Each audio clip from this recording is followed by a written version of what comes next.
Oh, yeah. All right, everybody. Don't panic. Don't panic. We're going to Don't. keep all of our clothes on.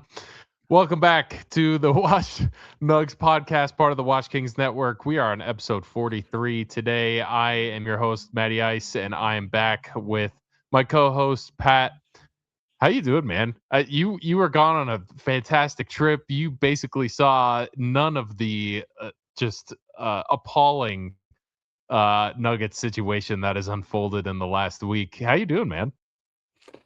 Yeah, for those who are listening and those aren't in our close circle, I was on vacation in Chicago and chose not to stress about the Nuggets. I didn't tune in exactly to uh, most of the losses, actually, and glad I didn't, but I watched all the highlights and kept up with all the Nuggets news and just as disappointed as all of you guys that were tuned into those games. But besides the point, if you're asking me how I'm doing currently today, I'm feeling good. The Nuggets, they stepped up when they needed to. Backs are against the wall.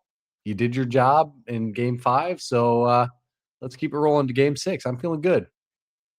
Yeah, so you've earned a game 6. Well, we're gonna get into we're gonna relive a little bit of those losses just to fill everybody in. But if you guys have not already, go down, hit that subscribe button down below. Join us for all of your Nuggets news and notes. We are uploading weekly on here, and then we will be putting out some shorts just throughout the week. So join us here at the Wash Nuggets podcast, part of the Wash Kings Network. Let's go over a few things. First, we recorded our show a week ago, last Tuesday, and that was after the Nuggets won one and lost one at home. It was a 1-1 start to the series. And then the Nuggets decide to go to Minnesota and lose two really bad games in a row to make the series 3-1. The Nuggets have their backs up against the wall. Denver counterpunches at home in game 5 to secure a must win. We'll talk about that in segment 2 today.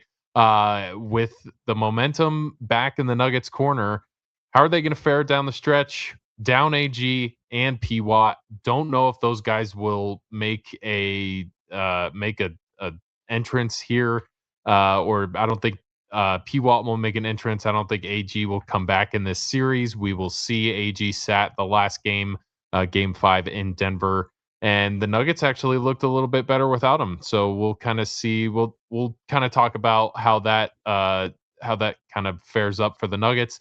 And then Minnesota is also down 2 stars in Dante DiVincenzo and Anthony Edwards, two big blows for that team. So we will get into that. But first, we're going to go into game 3. Game 3 was a 113-96 blowout loss for the Denver Nuggets. I'm gonna throw this lead tracker up here just so you guys can have a little bit of a visual of how bad this looked.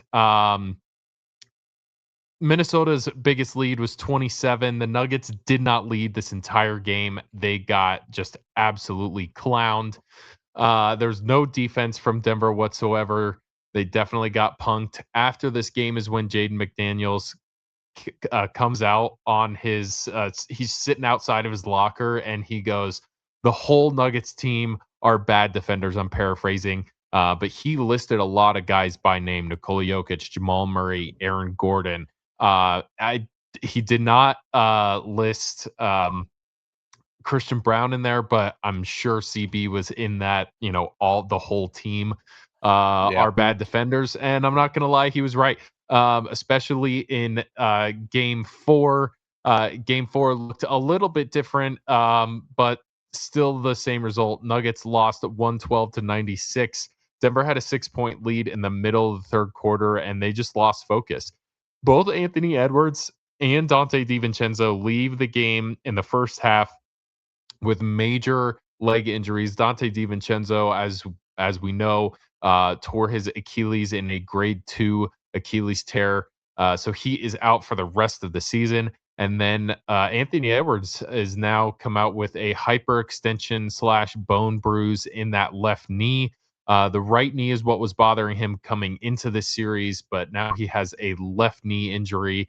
and is said to miss a couple weeks, 2 or 3 weeks. So we'll kind of Yeah. see how that plays out. To be completely honest with you, I was joking with a bunch of guys at work today, and I was like, I would be surprised if he just puts this giant leg brace on and just sits out. It like sits on the 3-point line and is just out there for for shits and giggles. So we'll kind of see after this game, after the Nuggets finish this game.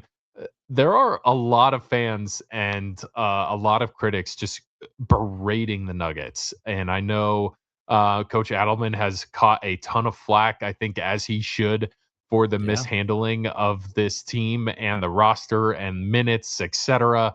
Uh, throughout the last couple of games, besides Game 5, but Denver really slumped to this point. They were terrible. Something that I want to throw up here as you guys are looking at the box score is uh, Denver was out rebounded and their 3-point percentage has been awful. Game 4 in particular shot 21.5% from 3. That is abysmal for the best 3-point shooting team in the league for the entirety of the regular season. You are going to put up 21.5 percent as a field goal percentage in what was arguably a must-win game up until that point. You get one in Minnesota, you come back to Denver, tied 2-2. That means the world to you in this series. Yeah. Something that I also want to point out here is that Nikola Jokic in the fourth quarter of games 2, 3, and 4, he had 2 points. He was 1 of 7 in game 2.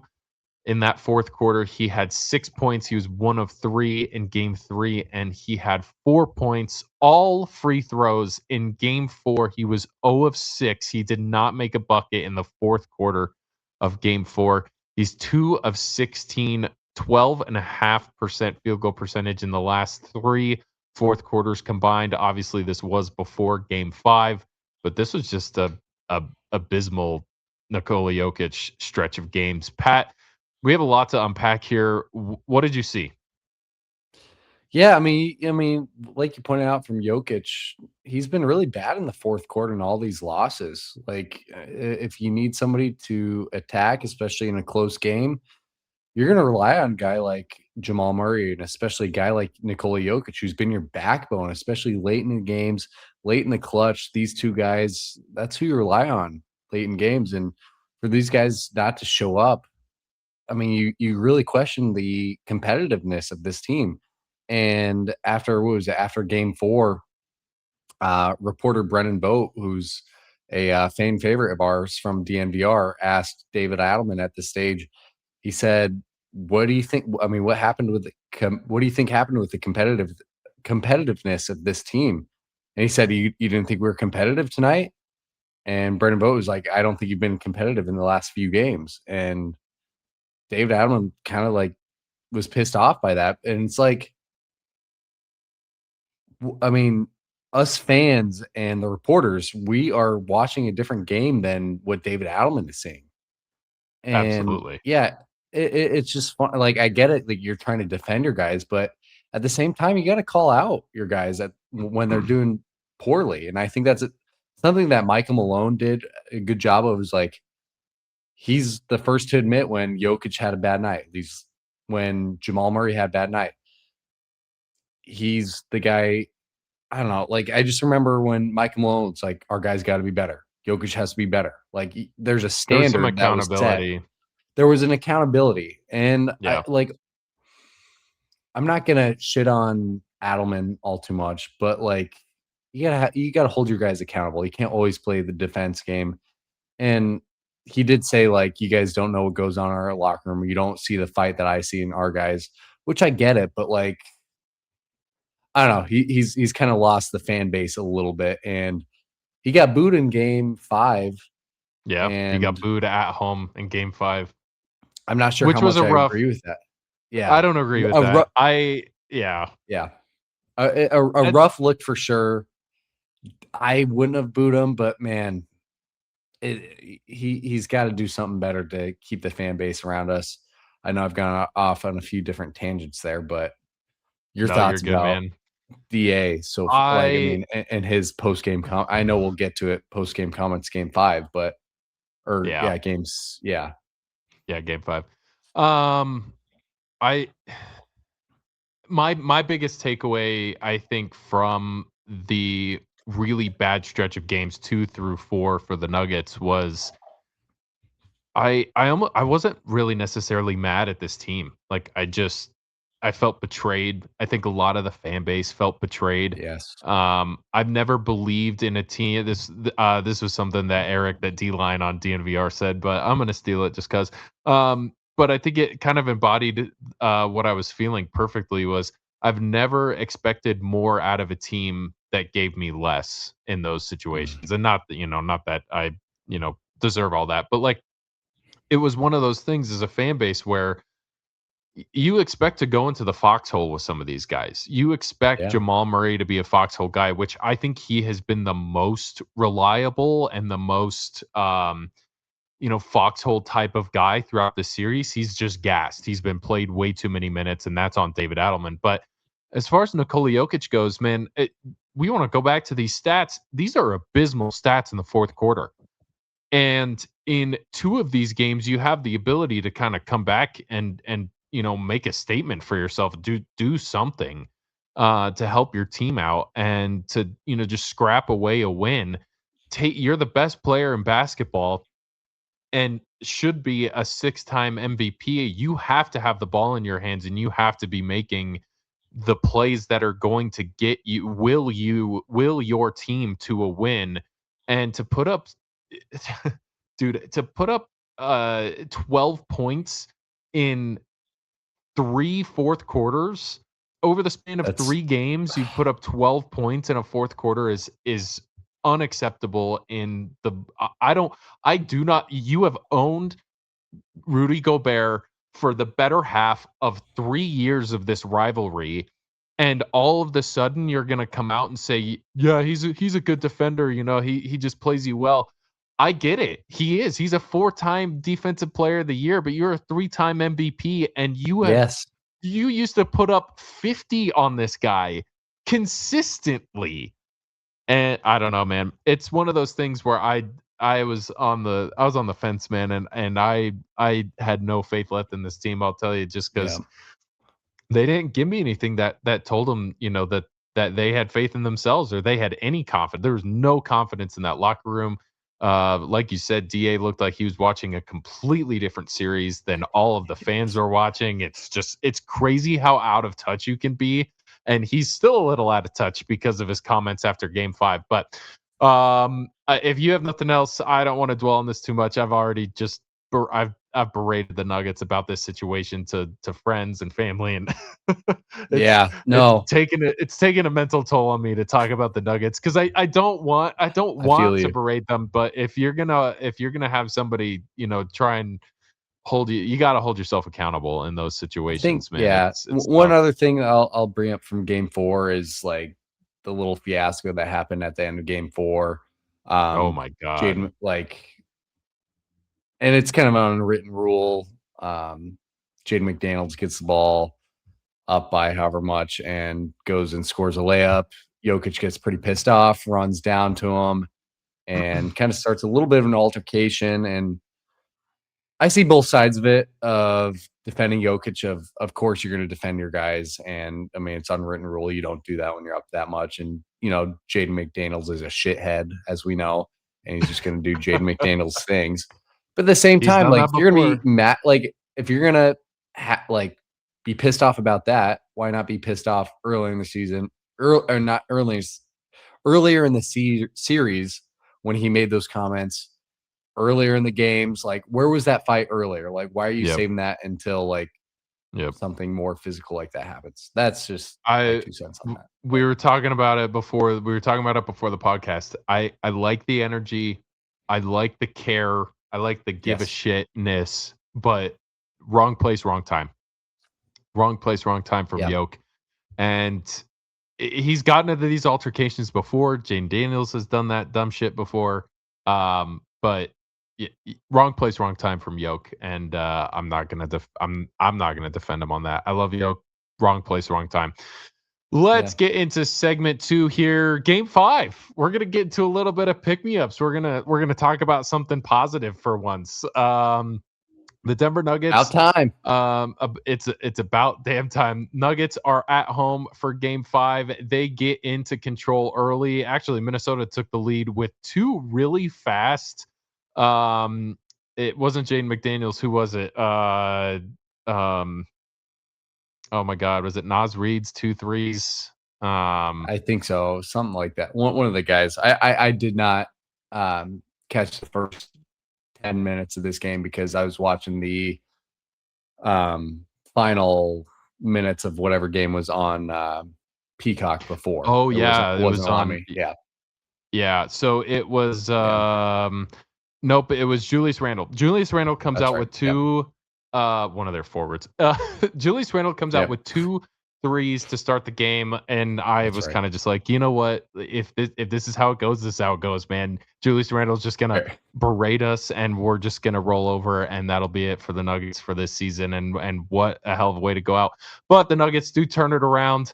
Um, Nuggets were in control all game. It did get a little iffy towards the start of the second quarter. That is when bench minutes came in huge for the Denver Nuggets.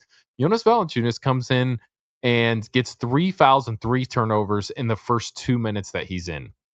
And then he proceeds to actually play a decent game there on out. He had 9 points, and it was kind of just bully ball in the paint, which was fantastic. But three Yeah, fouls and 3 fouls, three turnovers in 2 minutes is abysmal, and he just has to have a better start, man. He's got to have a better start. Again, this yeah. game It is was funny. without. Adam on DNVR said initially Big Val looked like Big Foul. Yeah, I just thought it was a funny little note that he had that is initially from him. That is very true. That is very true. But He yeah, did definitely look like Big Val for sure. Um, Nuggets were in control kind of the rest of the way. Their largest lead was 27. They were just getting into the rhythm of things. And then here towards the end, in the middle of the fourth quarter, towards the end of the fourth quarter, the Nuggets lose focus and the lead goes back to 10. And at this moment, I was like, you can't make this shit up. You cannot make this shit up. The Wolves just had a run of just chipping it away, chipping it away, chipping it away. Denver was, it looked like David Alman was frantically trying to put guys out there. Tyus Jones had some big minutes in there to spare Jamal Murray.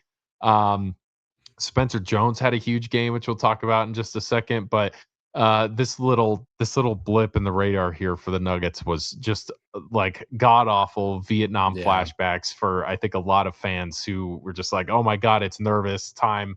And it was nervous time in the building at Ball Arena for sure. yeah. I'm Definitely, there were a sure. lot of reports that came out. Adam Blackburn came out and said it's nervous time here at Ball Arena.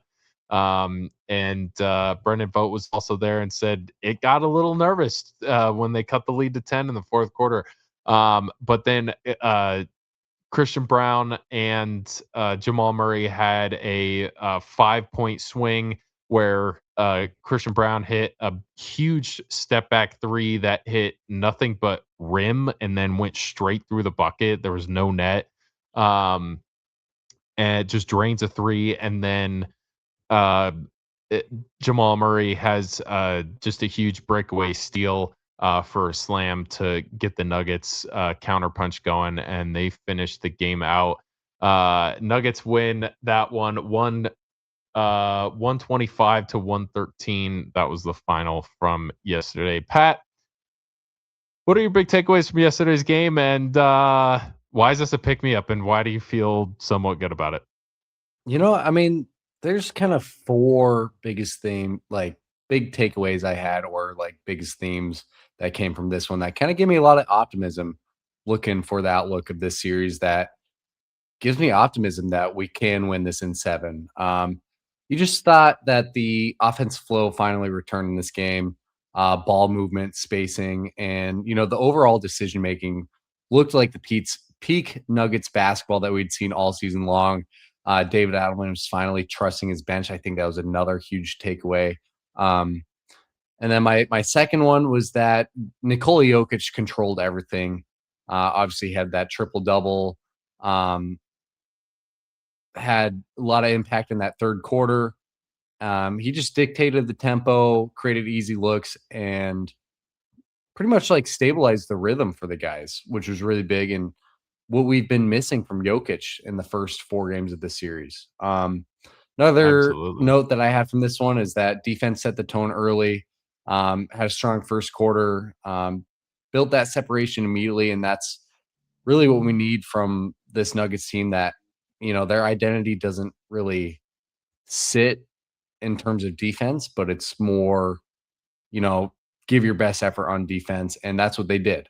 And I think that physicality, especially with that second unit with Big Val, that really disrupted Minnesota's rhythm.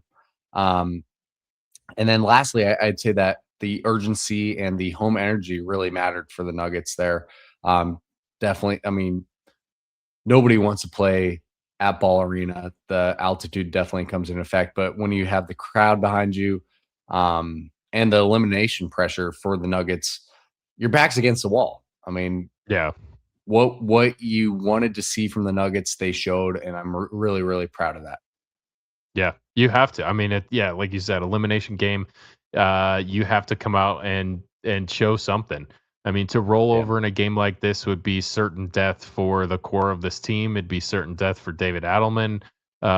So yeah, those guys absolutely had to come out and show some stuff. I've got the box score up here.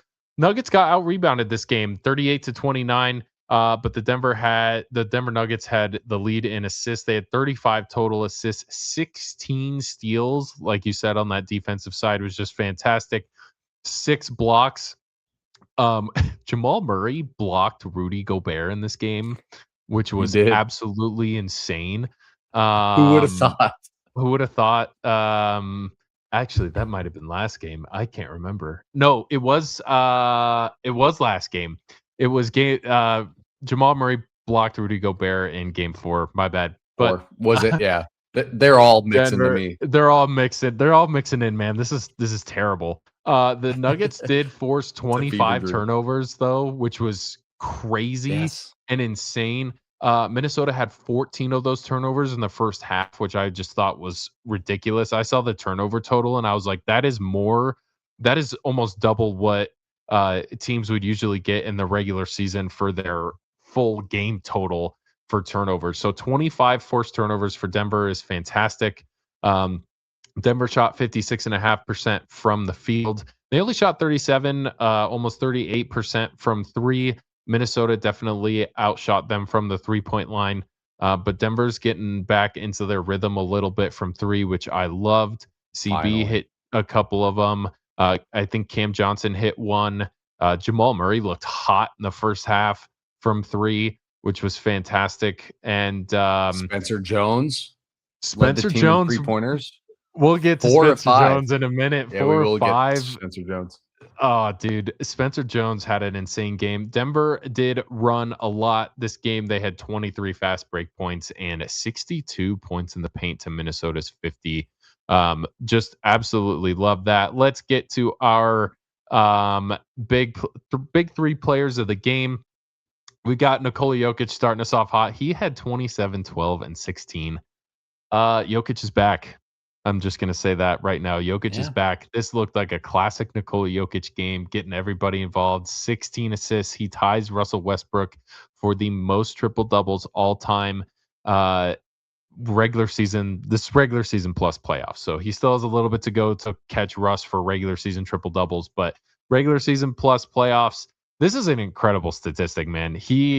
And we talk about the games before. He had a Sombor double in game 4. He had a triple double in game 3. Like, he's still putting up crazy numbers. Like, these are bad games from Nikola Jokic, and he stated in his presser in game 4 that he played average, which was a Sombor double. I think he had 24 points, Yeah. like 12 or 13 rebounds and 9 assists, but that's still a crazy stat line to Yeah. me. And these are bad games from Jokic, which is Yeah. yeah. I It's don't just have anything else I to mean, say. it is the standard that we have from him, and it's the standard that he has for himself. which is great. Like, you Absolutely. expect more from him, especially when the team's losing. Of course, there's more that your best player can do, and, I mean, that's leadership. When you can Yeah. admit that you could have done better, even though when you played great, I don't know if he played great, but at least admitting that he could have played better is like, that's leadership, and that's Yeah. what I really appreciated from Jokic, and he finally stepped up this game 5, which was awesome. But I think continue, he'll Matt. always say that. Yeah. I Yep. think he'll always be like, "Yeah, I played average." It doesn't matter Our what humble stat line king. he puts Yep. up. Yes, you're right. Let's do Cam Johnson next because I want to say Spencer Jones Yep. for last. Cam Johnson had a pretty Please. good game, played 35 minutes, 18, 6, and 5. He was a plus 24, which is the best out of everybody on the Nuggets. And Cam Johnson stepped into a little bit of a facilitator role. He also had a couple more rebounds than he usually gets on a night. I love the way that Cam Johnson stepped up into this game. He was facilitating well. He had a couple of great passes. He had 5 assists, which is unlike Cam Johnson, but he played fantastic. The box score shows it, and that plus minus shows it. When he was on the court, the Nuggets offense was efficient. They were moving. I kept screaming at the TV up at my parents' house when I was watching this because I was like, everybody needs to move off ball. I've been saying this forever, but the Nuggets offense does not move off ball when Nikola Jokic has the ball. Cam Johnson was doing that last night. Yes, he And then was. let's go on over Let to our me boy Spencer yeah, Jones. I'll, my little Go for Cam John.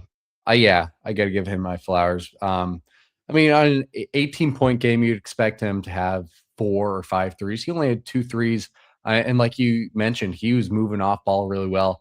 There was a lot of instances where Jokic and Cam Johnson had a little bit of a two-man game going, which is really cool to see. They did run Some the good pick and some roll yeah, really well. Yeah. good pick and roll.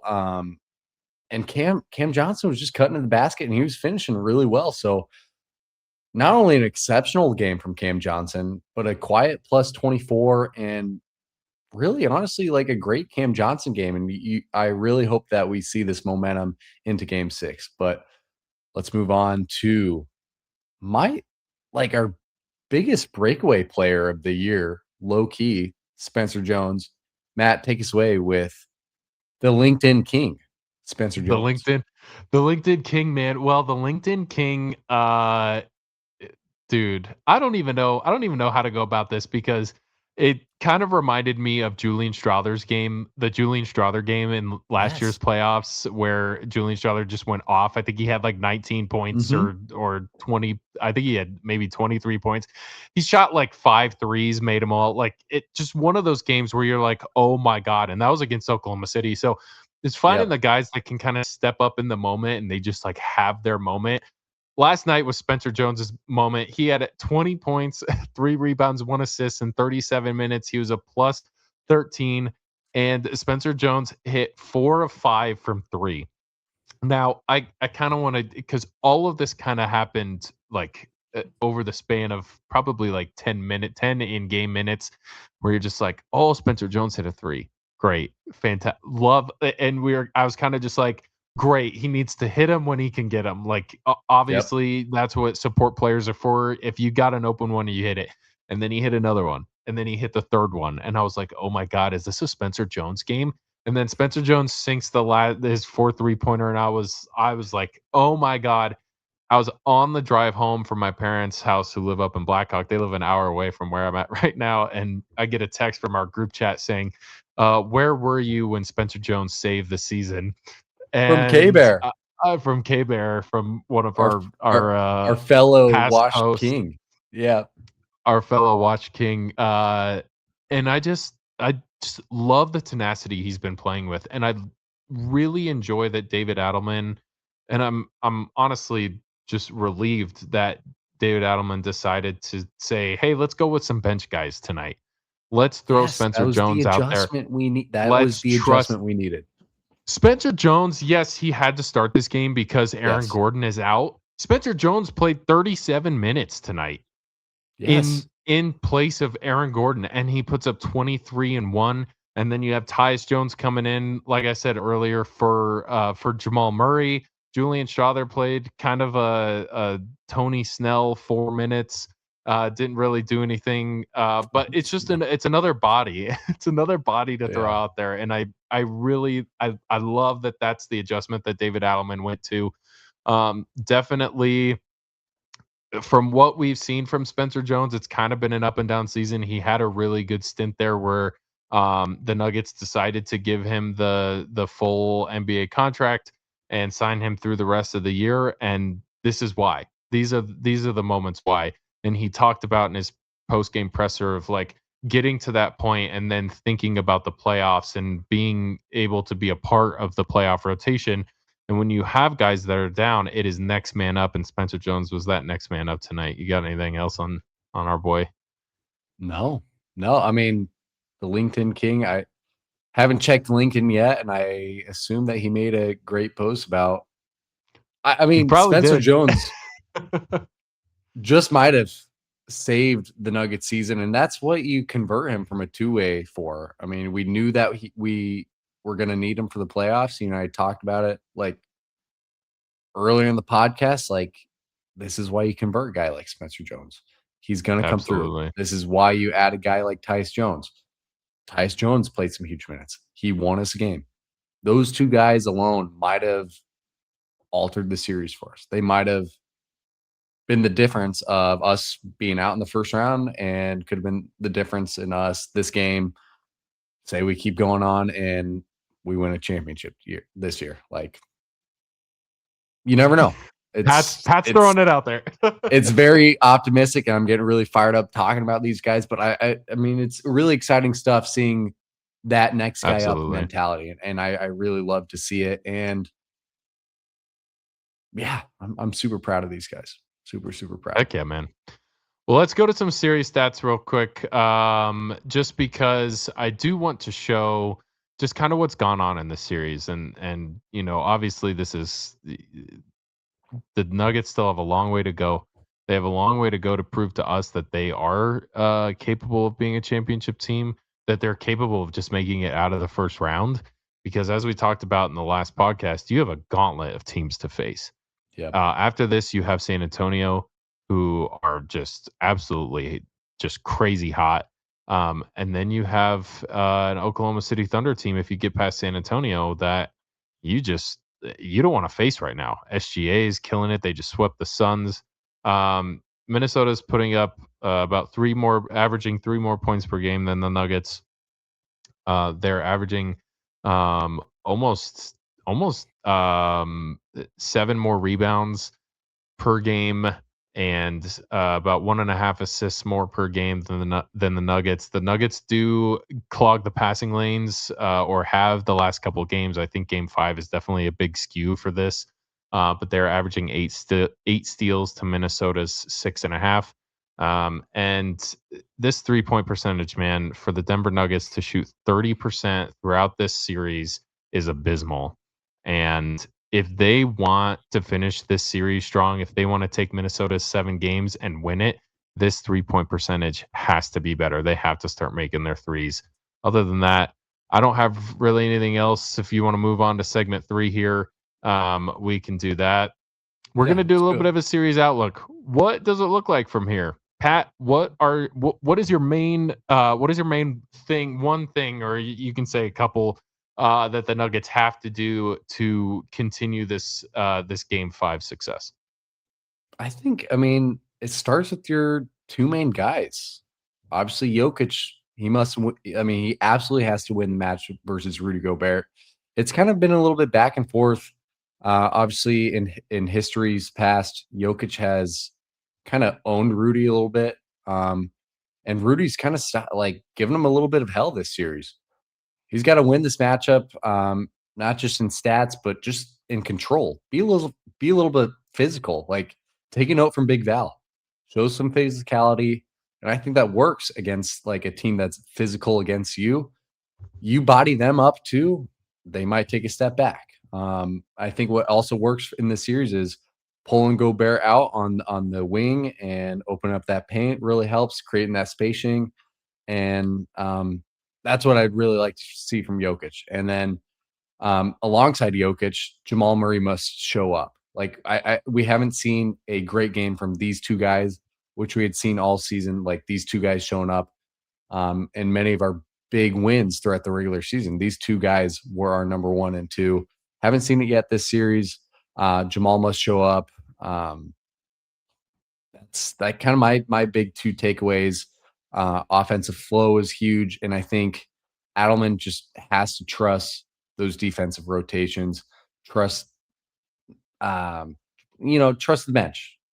Try something new, see what works. I mean, I feel like Adelman was really good in the regular season of trying out different rotations and playing the guys that were playing good. He had to. And that was a recipe for success in the regular season. And I feel like he kind of went away from that early in the series, and Nuggets kind of lost their identity a little bit. And so he went back to it game 5, tried again in game 6. I think it might work. What are your some of your outlooks for game 6? My biggest outlook is energy. And I'll be as umbrella term as I can be with it. Everybody's got to have it. We saw it. We saw it in droves over the course of game 5. Jamal Murray high-fiving his dapping up his dad on the sideline. And we had a Christian Brown dunk that he dunked on Jaden McDaniels and then pointed at him and got a tech. I mean, you don't need to point at the guy, but Christian Brown has not dunked the basketball since game 1 of this series. He's been so timid, and it's one of those things where it's like, get the energy up, man. Throw down a slam on a fast break and just scream at the crowd. That is the energy. That is the energy that these guys need. Bruce Brown, great energy guy. When he gets down, he's like out of it. And that's the biggest thing for me. When Bruce Brown has some energy, and he did in this last game, he had a couple of good fast breaks. He had a couple of good drive and finishes. He had a slam where he was just flaunting the stash, showing off to the crowd. None of this, soft tap hit or, hat tip stuff. None of that. Scream, man. Yell. Freaking get big. Do whatever you need to do, man. Get the energy up. That's what I need from the Denver Nuggets coming out here in game 6 is a ton of energy. You're going to be in a building that is going to be super loud, but you're also going to be able to suck the energy right out of that building. We're learning about, I'm taking chemistry for PT school. We're learning all about how heat transfers from one place to the other. And when energy transfers from one place to the other, the place that it transfers from loses all the energy. So the Nuggets have to take all the energy out of that arena and give it to themselves and make their own energy for that. Just suck all the energy out of the target center, man. That's what I need from the Denver Nuggets from them for next game. We are like friggin' 15 minutes long today. I don't care. I mean, you got me fired up with these scientific metaphors. They just We're need thinking to, energy, and you know what? I mean, we need nothing to that we haven't we really haven't talked about it much. But the Wolves are injured. They're down right now. That is true. That is true. But Ayo Dosunmu just put up 43 points on the Denver Nuggets in game 4. I know. That's the thing, though. This Minnesota team is so deep, man. They have so many good players. They're not going to die. That is exactly why the Nuggets need a ton of energy. They need to hit their threes. They need to have a ton of energy. They just need to come out ready to play. It just seems like they haven't been ready to play this entire series. And if they do that, man, then Nuggets in 7.